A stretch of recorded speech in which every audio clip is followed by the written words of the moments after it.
SRAM, static RAM. SRAM stores data using tiny flip-flop circuits instead of capacitors, and that design changes how it behaves. Because each memory cell can hold its value without constantly refreshing, the processor can read and write data much more quickly. As a result, SRAM delivers very fast performance with very low delay, making it ideal for tasks that require instant access. The trade-off is that each memory cell uses more transistors, so the chips become larger, more expensive, and can store less data in the same physical space. That is why computers use only a small amount of SRAM instead of filling the entire system with it. You will usually find SRAM inside the processor as cache memory, where it keeps frequently used instructions and data close to the CPU. By reducing the time spent waiting for slower memory, SRAM helps the processor complete tasks more efficiently and improves the overall responsiveness of the computer. DRAM, dynamic RAM. DRAM is the main memory used in most computers because it offers a good balance between capacity and cost. It stores each bit of information inside a tiny capacitor that slowly loses its electrical charge over time. To prevent data from disappearing, the memory controller refreshes every cell many times each second. Although this process makes DRAM slower than SRAM, it allows manufacturers to place a much larger amount of memory on a single chip at a lower price. When you open programs, browse the web, edit documents, or play games, the operating system loads active data into DRAM so the processor can reach it much faster than retrieving it from a storage drive. Once the computer is turned off, the stored information disappears because DRAM requires continuous power to keep its contents. This combination of speed, capacity, and affordability has made DRAM the standard system memory for desktop and laptop computers. SDRAM, synchronous DRAM. SDRAM belongs to a special class of dynamic memory that works in step with the computer's system clock. Earlier types of DRAM operated independently, but SDRAM synchronizes every operation with timing signals from the motherboard. This classification makes memory communication more organized because both the processor and memory know exactly when data transfers will happen. Instead of sending information at random moments, SDRAM follows a predictable rhythm that improves efficiency and reduces delays. Within this category, several versions have been developed over time to increase speed and support newer computer systems. SDRAM became an important step forward because it allowed processors to handle larger workloads without waiting as long for memory access. Although modern computers have mostly moved on to newer forms such as DDR memory, they all trace their design back to SDRAM.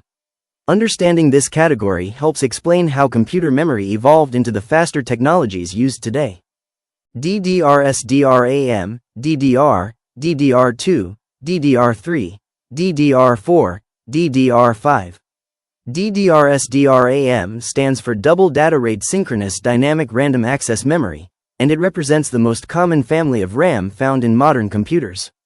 The original DDR improved memory performance by transferring data twice during each clock cycle instead of once.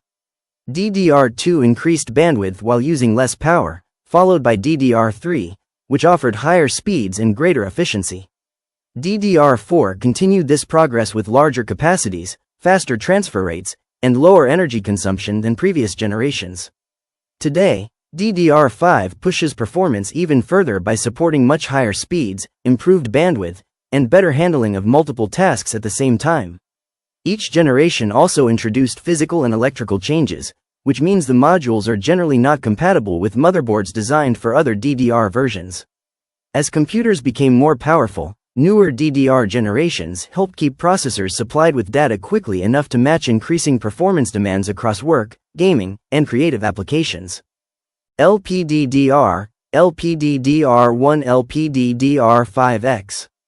LPDDR stands for Low Power Double Data Rate Memory, a type of RAM created to reduce energy consumption while still providing strong performance. Unlike standard DDR memory that is commonly used in desktop computers, LPDDR is mainly designed for smartphones, tablets, ultrabooks, and other portable devices where battery life is extremely important. Each new generation, from LPDDR1 to LPDDR5X, has improved speed, efficiency, and bandwidth while reducing the amount of power needed during operation.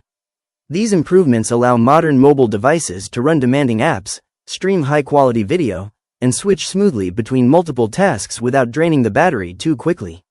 In many products, LPDDR chips are permanently attached to the motherboard rather than installed as removable memory modules. This approach saves space and helps manufacturers build thinner and lighter devices. Today, LPDDR has become the standard memory technology for many portable electronics because it combines high performance with excellent energy efficiency. ECC versus non-ECC RAM.